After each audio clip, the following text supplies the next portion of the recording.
எப்பவும் உட்காந்துருப்பார். அவர் தனக்கு துணையாக ஒரு நாயை பக்கத்தில் வச்சுருந்தார். அதுவும் ரொம்ப வயசான ஒரு நாய், எழுந்திரிக்கவே சிரமப்படும், நடக்கவும் முடியாது. அவர் பக்கத்துலேயே இதுவும் சோர்ந்து போய் படுத்து கிடக்கும். அந்த பெரியவரை பார்க்க வந்த ஒருத்தர் கேட்டார், ஏங்க, ஒரு சின்ன பையனை உங்களுக்கு துணையாக வச்சுக்கக்கூடாதா? இந்த நாயை உங்களுக்கு பாதுகாப்பாக வச்சுருக்கிறீங்களே, உங்களுக்கு ஒரு ஆபத்துன்னா இது எப்படி உங்களுக்கு உதவ முடியும் அப்படின்னார்.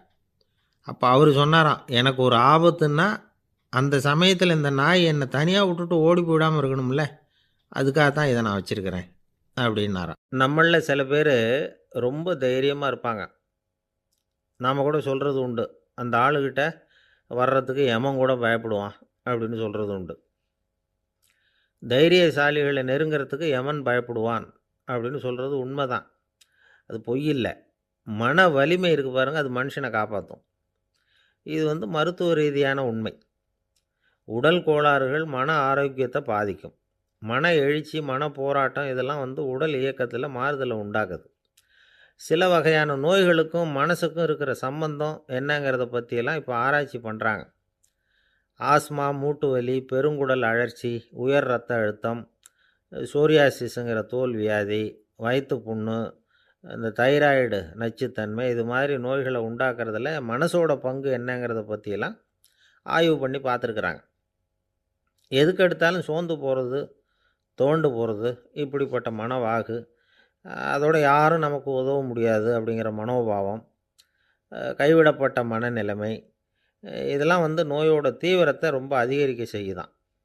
இவங்கெல்லாம் அந்த கை கால் வலிக்குது, உடம்பு அசதியாக இருக்குது, தூக்கம் வரல, முதுகு வலிக்குது, உடம்புல உணர்ச்சி குறையுது, கை கால் விரல்லாம் மரத்து போகுது, இப்படி ஏதாவது சொல்லிக்கிட்டு டாக்டர்களை தேடி வந்துக்கிட்டு இருப்பாங்க.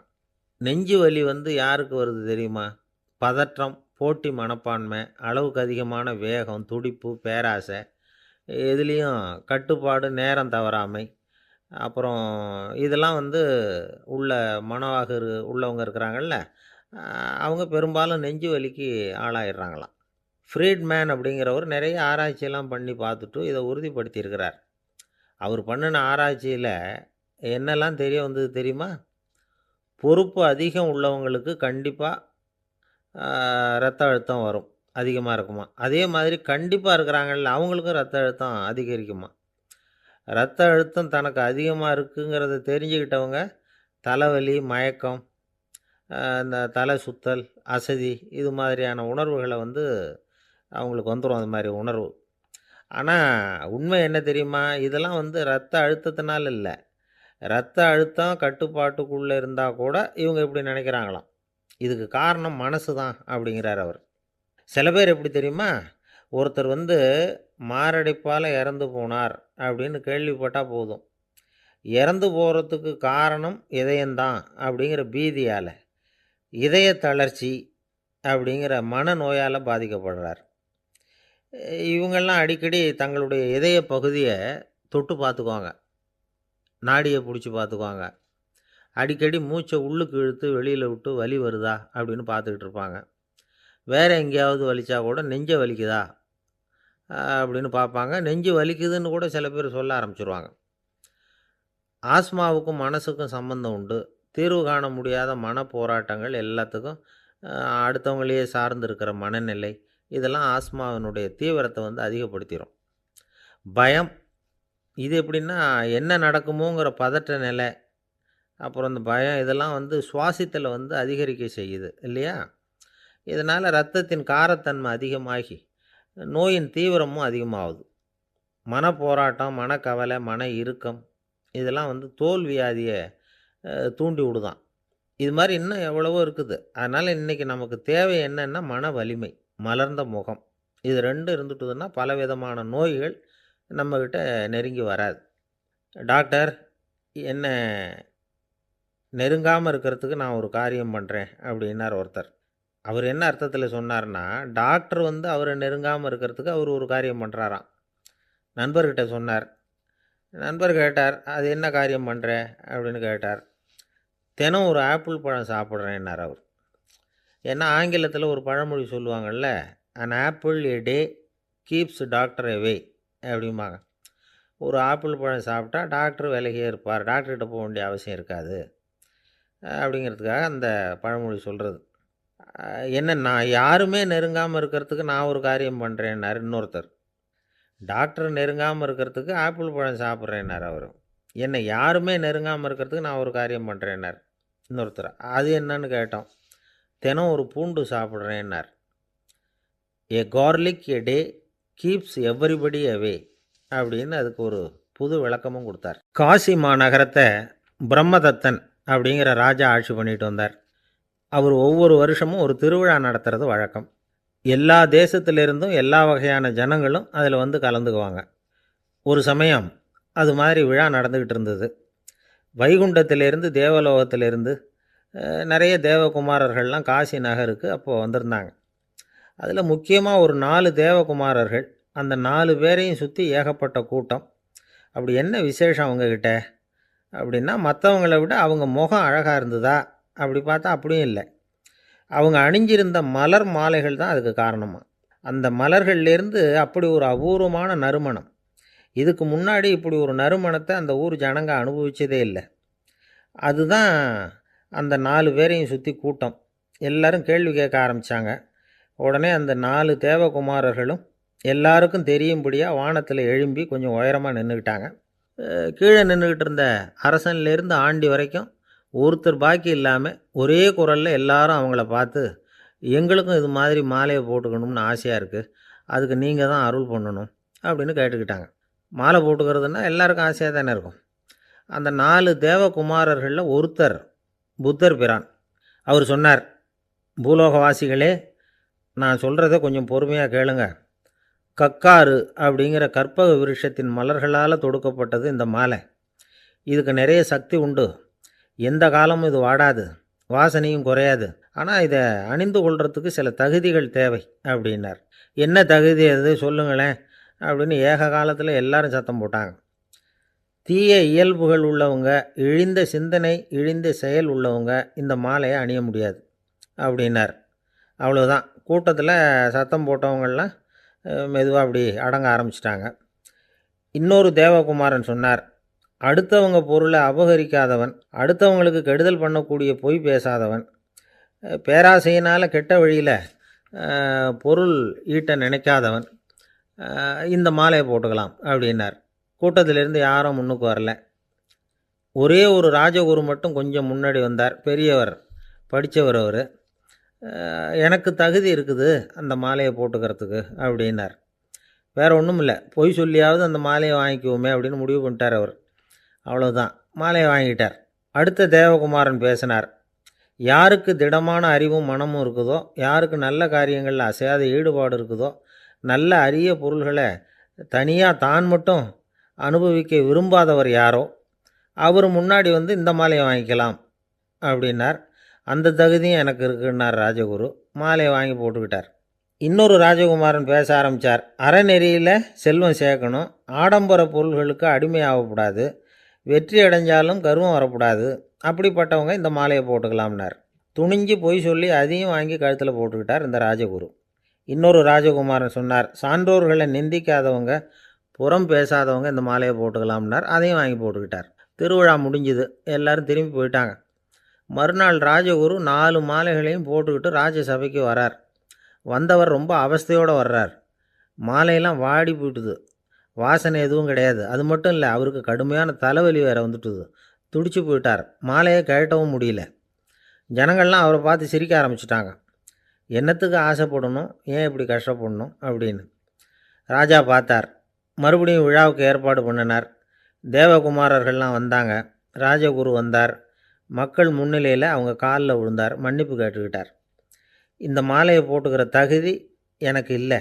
தகுதி இல்லாத ஒருத்தன் தகாத தகுதியை பொய் மூலம் பெறணும்னு ஆசைப்படுறாங்களே, அவங்களுக்கெல்லாம் என்னுடைய தண்டனை ஒரு எச்சரிக்கையாக இருக்கட்டும்னார். அதுக்கப்புறம் தேவகுமாரர்கள் அவர் கழுத்தில் இருக்கிற மாலையை கழட்டினாங்களாம். அந்த மாலைகளும் பழையபடி மனம் கொடுக்க ஆரம்பிச்சுட்டு தான். இதிலேருந்து நாம் தெரிஞ்சுக்க வேண்டியது என்னென்னா, நமக்கு தகுதி இல்லாத ஒரு கௌரவம் நம்மக்கிட்ட தானாக வந்தால் கூட அதை தவிர்த்து விடுறது தான் நல்லது. அதுதான் புத்திசாலித்தனம். ஒருத்தர் வந்தார், சார் எங்கள் இலக்கிய மன்ற விழாவுக்கு நீங்கள் தலைமை தாங்கணும்னார்.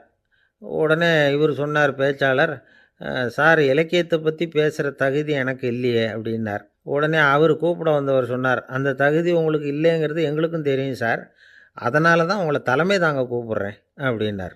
அது சரி, தலைமைன்னா அதுக்கு இவர் என்ன தான் அர்த்தம் பண்ணுறாருன்னு தெரியல. ஒரே ஒரு ஊரில் ஒரு ராஜா இருந்தார். அவர் பேரில் மக்களுக்கு ரொம்ப மரியாதை. அவ்வளவு நல்லா ஆட்சி புரிஞ்சுக்கிட்டு வந்தார். அவருக்கு வயசாயிட்டுது. அதனால் ஒரு நாள் அமைச்சரை கூப்பிட்டார். இதை பாருங்கள், எனக்கு வயசாகிட்டுது, அதனால் இந்த அரச பொறுப்பையெல்லாம் நீங்கள் ஏற்றுக்குங்க அப்படின்னார். அதுக்கப்புறம் ராணியை கூப்பிட்டார். வா, நாம் இனிமேல் இங்கே இருக்க வேணாம், காட்டுக்கு போய் தவம் பண்ணலாம் அப்படின்னு கூப்பிட்டார். இந்த செய்தி மக்களுக்கு அறிவிக்கப்பட்டது. மக்கள் உடனே கூட்டம் கூட்டமாக அரண்மனைக்கு வர ஆரம்பிச்சிட்டாங்க. மன்னரை போய் பார்க்குறாங்க. அரசே, தாங்கள் எங்களுக்கு தந்தை மாதிரி. நீங்கள் காட்டுக்கு போயிட்டால் நாங்கள்லாம் இங்கே எப்படி இருக்க முடியும்? எங்களுக்கெல்லாம் எந்த துன்பமும் இல்லாமல் பார்த்துக்கிட்டு வர்றீங்க. இது மாதிரியான ஒரு அரசாட்சி இல்லைன்னா மக்கள் வாழ்ந்து என்ன பயன் அப்படின்னாங்க. இருந்தாலும் என்ன பண்ணுறது, வயசாயிட்ட காரணத்தினால இந்த முடிவுக்கு வர வேண்டியிருக்குது அப்படின்னாராம் ராஜா. அப்படின்னா நீங்கள் காட்டுக்கு போக வேணாம், நாங்கள் போகிறோம். நாங்கள் அங்கே போய் தவம் பண்ணுறோம், வழிபாடு பண்ணுறோம். கடவுள் வருவார், அவர்கிட்ட வரம் வாங்கிட்டு வந்துடுறோம் அப்படின்னாங்களாம். அப்படி சொல்லிவிட்டு உடனே எல்லோரும் காட்டுக்கு போனாங்க. நாட்டு மக்கள் எல்லாரும் ஒட்டு மொத்தமாக காட்டில் உட்காந்துக்கிட்டு தவம் பண்ணுறதை பார்த்தார் கடவுள். உடனே புறப்பட்டு வந்தார். எல்லோரும் இப்படி உட்காந்துருக்குறீங்களே, என்ன வேணும் உங்களுக்கு அப்படின்னு கேட்டார். உடனே மக்கள் எல்லாரும் ஒரு குரலில் சொன்னாங்க, சுவாமி, எங்கள் மன்னன் ரொம்ப நாளைக்கு நல்லபடியாக இருக்கணும். அவர் மகிழ்ச்சியாகவும் உடல் நலத்தோடும் இருந்தால் தான் நாங்கள் அமைதியாக வாழ முடியும் அப்படின்னாங்க. சரி, அதுக்கு என்ன செய்யணும் அப்படின்னார் ஆண்டவன். எங்கள் மன்னருக்கு இன்னும் ஒரு 100 வருஷம் ஆயுளை கொடுங்க அப்படின்னாங்க. அவ்வளவு தானே, சரி அப்படியே ஆகட்டும் அப்படின்னு சொல்லிவிட்டு ஆண்டவன் போயிட்டார். மக்கள் மகிழ்ச்சியோடு திரும்பி வந்தாங்க. மன்னா, கடவுள் வரம் கொடுத்துட்டார், நீங்கள் 100 வருஷம் வாழ போகிறீங்க அப்படின்னாங்க. இதை கேட்டதும் ராணி ராஜாவை வணங்கி, நான் தவம் செய்ய போகிறேன் அப்படின்னு புறப்பட்டாங்க. உடனே மக்கள் என்ன நினச்சாங்க தெரியுமா?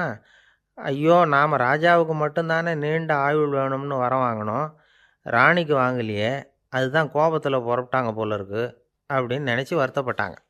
ஆனால் ராணி நினச்சது அது இல்லை. ராணி போய் தவம் பண்ணாங்க, கடவுள் காட்சி கொடுத்தார். இவங்க கேட்குறாங்க, சுவாமி, ராஜாவுக்கு மட்டும் 100 வருஷம் ஆயுள்னு வரம் கொடுத்துட்டீங்க, அப்படின்னா குடிமக்களும் 100 வருஷம் இருக்கணும். இப்படிப்பட்ட குடிமக்கள் இல்லைன்னா அப்படிப்பட்ட அரசன் இருந்து என்ன பிரயோஜனம் அப்படின்னாங்களாம்.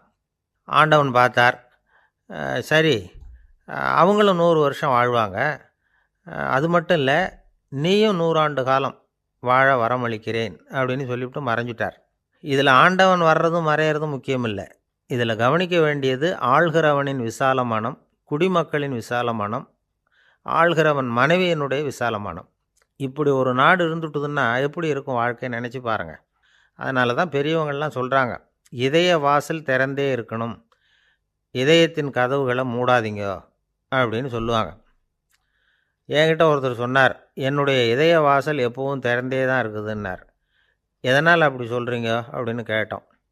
டாக்டரே சொல்லிவிட்டார், என்னுடைய இதயத்தில் ஒரு ஓட்டை இருக்குது அப்படின்னு, வால்வு சரியில்லையா அப்படிங்கிறார். அளவுக்கு மிஞ்சினால் அமிர்தமும் நஞ்சு அப்படின்னு சொல்லுவாங்க. அது உண்மைதான். ஒருத்தருக்கு அளவுக்கு மீறிய புகழ் வந்துட்டுதுன்னு வச்சுங்க, அது கூட ஆபத்தாக போயிடுறது உண்டு. பழங்காலத்துல எல்லாம் கிரேக்க தேசத்தில் ஒரு பழக்கம் உண்டாம். அதாவது யாராவது ஒருத்தரை நாடு கடத்தணும்னா அதுக்கு ஒரு வழி உண்டு. அதாவது ஒருத்தரை நாடு கடத்தணும்னு மக்கள் விரும்புகிறாங்கன்னு வச்சுங்களேன், அவர் பேரை ஒரு மண்பாண்ட ஓட்டுச்சில்லில் எழுதி அதை ஒரு குறிப்பிட்ட பொது இடத்துல போட்டுற வேண்டியது, அவ்வளவுதான். இது மாதிரி பல பேர் போட்டுக்கிட்டே இருப்பாங்க, எல்லாம் அப்படியே குவிஞ்சு போயிடும். அந்த ஓட்டாஞ்சில்லு குவியலில் யாருடைய பேர் அதிகமாக இருக்குதோ அந்த நபரை ஒரு 10 ஆண்டுகள் நாடு கடத்தி விடுவாங்க. இது அந்த ஊர் வழக்கமாக. ஒரு நாள் அந்த குவியலுக்கு பக்கத்தில் ஒரு ஆள் நின்றுக்கிட்டு இருக்கிறான். அவன் கையில் ஒரு ஓட்டாஞ்சில்லு வச்சுருக்கிறான். அதில் யாரோட பேரையோ எழுதணும், எழுதி அந்த இடத்துல போடணுங்கிறது அவன் ஆசை. ஆனால் அவன் படிக்காதவன், அதனால் எழுத தெரியல. யாராவது அந்த வழியாக வர்றாங்களான்னு பார்த்துக்கிட்டே நின்றுக்கிட்டு இருந்தான். ஒரு பெரியவர் வந்துக்கிட்டு இருந்தார். அவர்கிட்ட ஓடினான். கையில் இருந்த மண்பாண்ட சில்லை கொடுத்தான். ஐயா, இதில் ஒரு பேர் எழுதி கொடுங்களேன்னா. அந்த பெரியவர் அதை வாங்கி கையில் வச்சுக்கிட்டு, என்ன பேர் எழுதணும் சொல்லு அப்படின்னா. இவன் சொன்னான், அரிஸ்டைடிஸ் அப்படின்னு எழுதுங்க அப்படின்னா. இதை கேட்டதும் அந்த பெரியவருக்கு அதிர்ச்சி. ஏன்னா அவர் தான் அரிஸ்டைடிஸ், தத்துவ மேதை அரிஸ்டைடிஸ் அவர். இருந்தாலும் நான் தான் அதுங்கிறத காட்டிக்காமல் அந்த ஆளுகிட்ட கேட்டார். அது சரிப்பா, அரிஸ்டைடிஸுங்கிற பேரை எழுத சொல்கிற, அவர் உனக்கு என்ன கெடுதல் பண்ணார்? அவர் பேரை இதில் எழுத சொல்கிறியே அப்படின்னு கேட்டிருக்கார். அதுக்கு இவன் சொன்னானா, அவர் எனக்கு எந்த கெடுதலும் பண்ணலை, அவரை நான் பார்த்தது கூட இல்லை அப்படின்ட்டுருக்கான். அப்புறம் எதுக்காக அவரை நாடு கடத்தணும்னு நீ ஆசைப்படுற அப்படின்னு கேட்டிருக்கார்.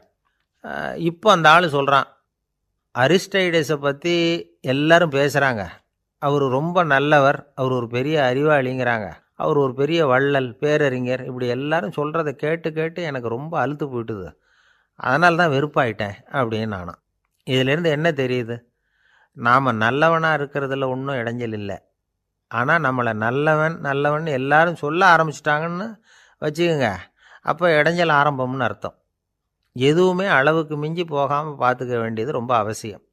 அளவுக்கு அதிகமாக ஆசைப்படாதவங்களில் ஆப்ரஹாம் லிங்கனும் ஒருத்தரான். அவர் ஒரு தடவை தன்னுடைய நண்பர்கள்கிட்ட பேசிக்கிட்டு இருந்தாராம்.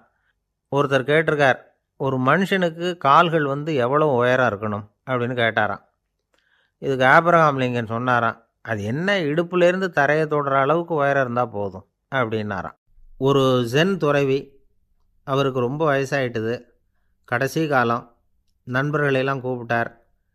நண்பர்களே, நான் வித்தியாசமான முறையில் சாகணும்னு ஆசைப்பட்றேன், அதுக்கு ஏதாவது யோசனை சொல்லுங்களேன் அப்படின்னு கேட்டாராம்.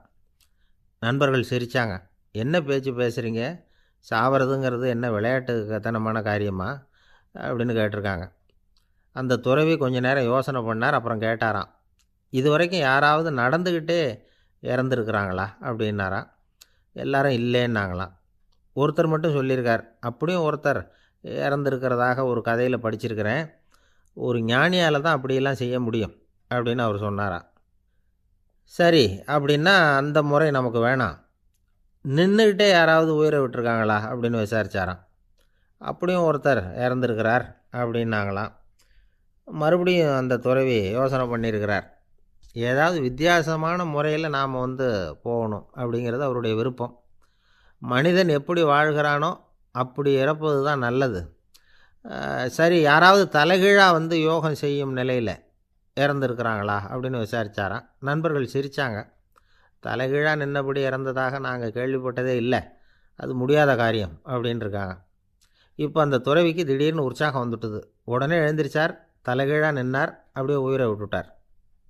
அவ்வளோதான். அந்த மடாலயத்தில் ஒரே குழப்பம், எப்படி அவரை கீழே இறக்கி படுக்க வைக்கிறது அப்படின்னு புரியல.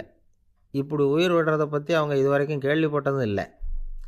உண்மையிலேயே இவர் இறந்து தான் போனாராங்கிறதும் தெரியல. சோதித்து பார்த்தாங்க, இதய துடிப்பு, நாடி துடிப்பு எல்லாம் நின்று போயிருந்தது. இவர் எப்பவும் இப்படி தான், என்ன பண்ணுறது இப்போது அப்படின்னு சொல்லி எல்லாரும் குழம்பிக்கிட்டு இருக்கிற சமயத்தில் ஒரு பெரிய ஒரு யோசனை சொன்னார். இந்த துறவியோட மூத்த சகோதரி பக்கத்து மடாலயத்தில் இருக்கிறாங்க, அவங்கள இங்கே அழைச்சிட்டு வந்தால் ஏதாவது வழி கிடைக்கும் அப்படின்னார். அந்த அம்மாவுக்கு 90 வயசு. அழைச்சிட்டு வந்தாங்க. ஒரு குச்சியை ஊன்றிக்கிட்டு அப்படியே மெதுவாக நடந்து வந்தாங்க. தம்பி, தலைகீழாக நின்று உயிர் விட்டு இறக்கிறத பார்த்தாங்க. தம்பின்னு கூப்பிட்டு பார்த்தாங்க, ஒன்றும் காணோம். உடனே என்ன பண்ணாங்க, தன்னுடைய கைத்தடியால் தம்பியோட உடலை ஒரு தட்டு தட்டினாங்க. ஏப்பா, சாகிறப்பவும் உன்னுடைய குறும்புத்தனத்தை விடலையா, இப்படியாடா சாகிறது, ஒழுங்காக செத்து தொலை அப்படின்னாங்களாம். அவ்வளவுதான். உடனே அந்த துறவி திரும்பி நேராக நின்னார். அக்கா, கோவப்படாத, நான் ஒழுங்காக சாகிறேன், எப்படி செத்தா என்ன, எல்லாம் எனக்கு ஒன்று தான் அப்படின்னு சொல்லிவிட்டு அப்படியே தரையில் படுத்து உயிரை விட்டாராம். அதுக்கப்புறம் அந்த அம்மா கோலை கையில் எடுத்துக்கிட்டு அப்படியே திரும்பி கூட பார்க்காம அவங்க பாட்டுக்கு போயிட்டாங்களாம். மரணத்தை ஒரு விளையாட்டாக ஆக்கிய அந்த துறவிக்கு வாழ்க்கையே ஒரு விளையாட்டாக தான் இருந்திருக்குது. எந்த நோக்கமும் இல்லாமல் செயல்படுறதுன்னா என்னங்கிறதும் அவருக்கு தெரிஞ்சிருக்குது. பயனை எதிர்பார்க்காமல் பணி செய்து வாழ்ந்து மறைந்த மகான் அவர். தம்முடைய தொழிலை விளையாட்டு போல் செய்ய தெரிஞ்சவருக்கு வாழ்க்கையே ஒரு விளையாட்டாக மாறிடும்.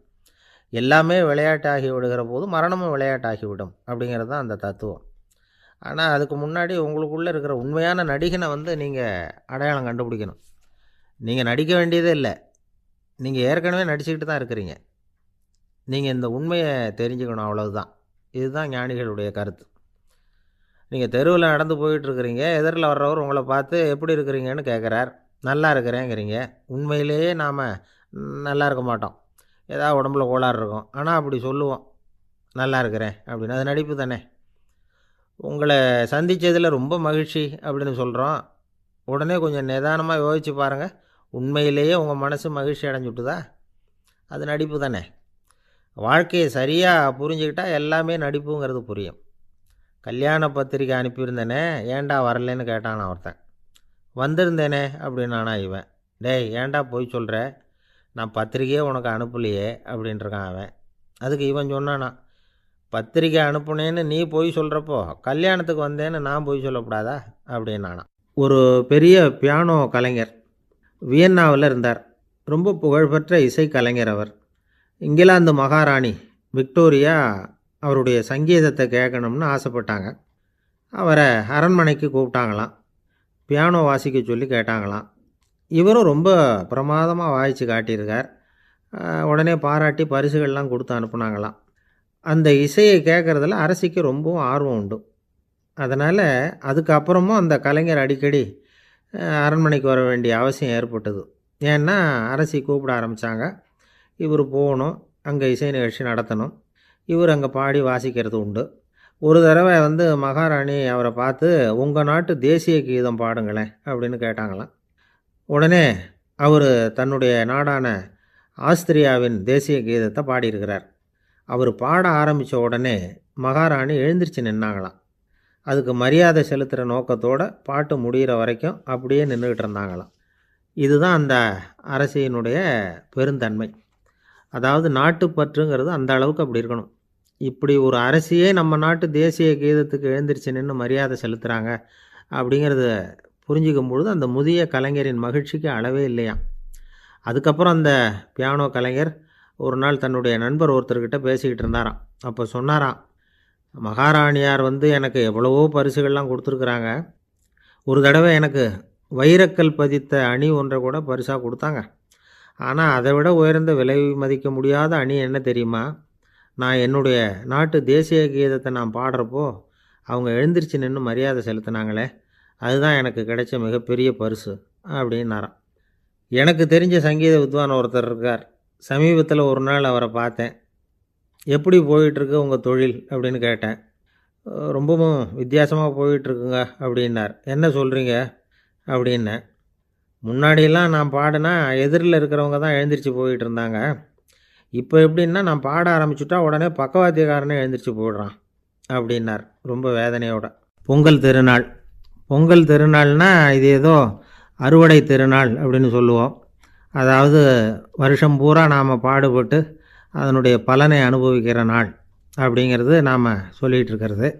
இது முக்கியமாக இது ஒரு நன்றி அறிவிப்பு நாள் அப்படின்னு சொல்லுவாங்க. இன்றைக்கி நிறைய நன்றி அறிவிப்பு கூட்டம்லாம் நடந்துக்கிட்டு இருக்குல்ல, அது மாதிரி விவசாயிகள் நடத்துகிற ஒரு நன்றி அறிவிப்பு விழா இது. யாருக்கு நன்றி சொல்கிறாங்கன்னா ஆதவனுக்கு. அதாவது சூரியன் இல்லைன்னா விவசாயம் இல்லை. அதனால் ஆதவனுக்கு நன்றி செலுத்துகிற நாளாக இந்த பொங்கல் திருநாளை நாம் கொண்டாடுறோம். அதாவது இந்த பொங்கலில் விவசாயிகள்கிட்டேருந்து நிறைய பண்புகளை நாம் தெரிஞ்சுக்க வேண்டிய நாள் இது. விவசாயிகள் அவங்க விவசாயம் முன்னேறி இருக்கிற அளவுக்கு விவசாயிகளுடைய வாழ்க்கை தரம் முன்னேறலை. அந்த அளவுக்கு அவர்கள் நாட்டுக்காக உழைச்சிக்கிட்டு இருக்கிறாங்க. அந்த காலத்திலே அதை பற்றி ஒரு கதை சொல்கிறது உண்டு. ஒரு வயசான ஆள் நிலத்தில் ஏறு உழுதுகிட்டு இருந்தாராம். கிழிஞ்சு போன ஒரு சின்ன துண்டை தான் இடுப்பில் கட்டியிருந்தாராம். தலையில் ஒரு கந்தலை சுற்றி இருந்தார். உடம்பு பூரா சேரு, ரொம்ப ஏழை. ஏறு ஓட்டிகிட்டு இருக்கிறவர் வேறு எப்படி இருப்பார்? இருந்தாலும் அந்த ஆள் ரொம்ப ஜாலியாக பாட்டு பாடிக்கிட்டே ஏறு உழுதுகிட்டு இருந்தாராம். உடம்புல தான் அவர் ஏழையை தவிர மனசில் ஒரு ஏழையாக தெரியல. அந்த சமயத்தில் அந்த நாட்டு ராஜா அந்த பக்கமாக குதிரை மேலே வந்தாராம். வேட்டைக்கு போயிட்டு பரிவாரங்களோடு திரும்பி வந்துக்கிட்டு இருக்கிறார். ரொம்ப செல்வ செழிப்பில் இருக்கிற ராஜா அவர் இந்த வயசான விவசாயியை பார்த்துருக்கார். இந்த ஆள் ரொம்பவும் ஏழைங்கிறது அவரை பார்த்தாவே பளிச்சுன்னு தெரியுது. கட்டிக்கிறதுக்கு நல்ல துணி இல்லை, உடம்போ இழைச்சி போயிருக்குது, வயிறு முதுகில் போய் ஒட்டிக்கிட்டு இருக்கு, கண்ணு குழி விழுந்து போயிருக்குது. ஆனாலும் முகத்தை பார்த்தா சந்தோஷமாக இருக்கிற மாதிரி இருக்குது. இவ்வளோ உற்சாகமாக பாடிக்கிட்டு இருக்கிறாரே அப்படின்னு ஆச்சரியமாக நினச்சி பார்த்தார் அந்த ராஜா. சரி, அவர்கிட்ட கொஞ்சம் பேச்சு கொடுத்து பார்க்கலாம் அப்படின்னு முடிவு பண்ணார். ஐயா பெரியவரே, இப்படி கொஞ்சம் வர முடியுமான்னாராம். பொழுது போகிறதுக்குள்ளே நான் இந்த வயல் பூரா உழவு ஓட்டி ஆகணும், அதனால் பேசுகிறதுக்கு நேரம் இல்லை அப்படின்னாராம் அந்த பெரியவர். என்ன அவ்வளவு அவசரமா? மீதி இருந்தால் நாளைக்கு உழுதக்கூடாதா? அது சரி, உனக்கு எத்தனை ஏக்கர் நிலம் இருக்குது அப்படின்னு விசாரிச்சிருக்கார் ராஜா. எனக்குன்னு சொந்தமாக உள்ளங்கை அளவு கூட நிலம் கிடையாது. இது எங்கள் முதலாளியோட நிலம். இதை பூராவும் உழுது முடித்தாதான் அவர் கூலி கொடுப்பார். நான் கூலிக்கு உழுதுகிட்டு இருக்கிறேன். உங்ககிட்ட பேசிக்கிட்டு இருந்தால் அவருக்கு துரோகம் பண்ணது மாதிரி ஆகிடும் அப்படின்னாராம். ராஜா குதிரையை விட்டு கீழே இறங்கினார். வரப்பில் நடந்து அந்த பெரியவர்கிட்டயே போனாராம். சரி, ஒரு நாள் பூரா உழுதா உனக்கு எவ்வளவு கூலின்னு கேட்டிருக்கார். 8 அணா கூலி கிடைக்கும்னாராம் அவர். இது ரொம்ப காலத்துக்கு முன்னாடி நடந்த ஒரு சம்பவங்கிறதுனால அப்போ 8 அணா கூலிங்கிறது ரொம்ப பெருசு. இருந்தாலும் அதுவும் அந்த ராஜாவுக்கு பெரிய கூலியாக தெரியல. இவ்வளவு தானா, இதை வச்சுக்கிட்டு நீ எப்படி காலம் தள்ளுற அப்படின்னாராம். ஒன்றும் கவலை இல்லை அப்படின்னாராம் அவர். ராஜாவுக்கு ரொம்ப ஆச்சரியமாக போச்சு. 8 அணா கூலி வாங்குகிற இந்த ஆள் கவலை இல்லாமல் இருக்கிறார், ஏராளமான வசதியோடு இருக்கிறன்னா கவலை இல்லாமல் வாழ முடியலையே அப்படின்னு நினச்சி பார்த்துருக்கார். அது சரி, 8 அணாவில் எப்படி குடும்பம் நடத்துகிற அப்படின்னு கேட்டாராம். எனக்கு கிடைக்கிற 8 அணாவில் 2 அணா குடும்பத்துக்கு செலவழிக்கிறேன், 2 அணா பழைய கடனுக்கு கொடுக்குறேன், 2 அணா தர்மம் செய்கிறேன், 2 அணா வட்டிக்கு கொடுக்குறேன், ஒரு குறையும் இல்லைன்னாராம்.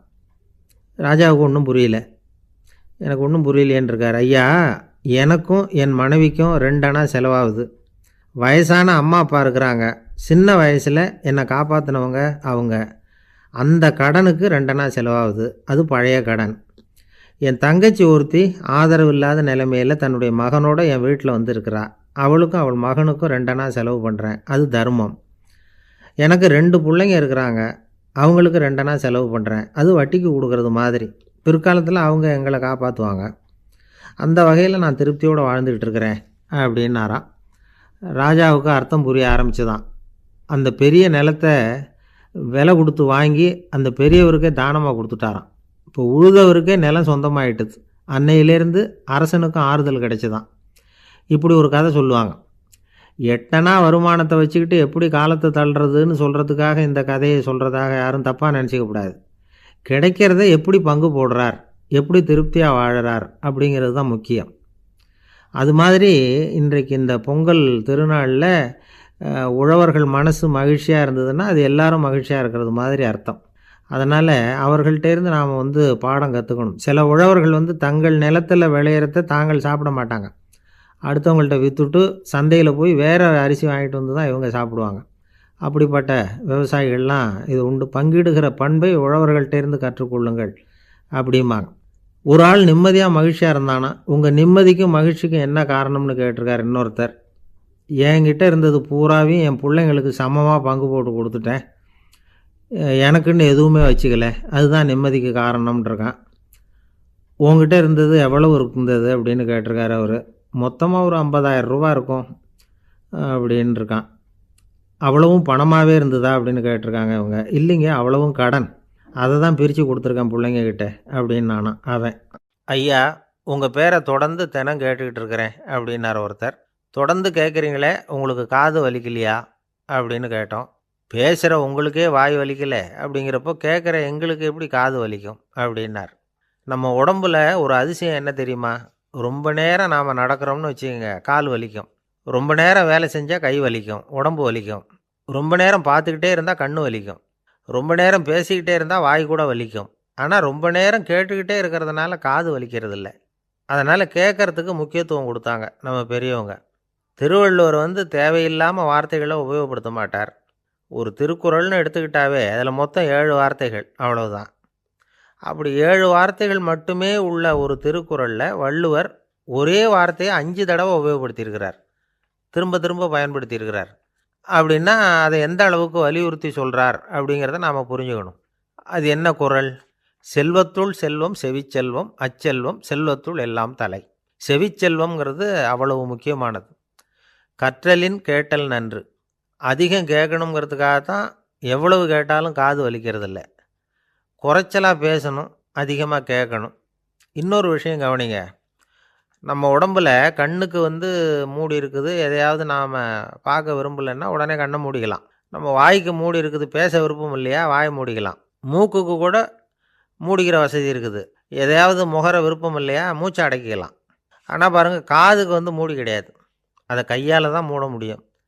யார் என்ன சொன்னாலும் அது நல்லதோ கெட்டதோ காதில் விழுந்துக்கிட்டு தான் இருக்கும். அறிவு தான்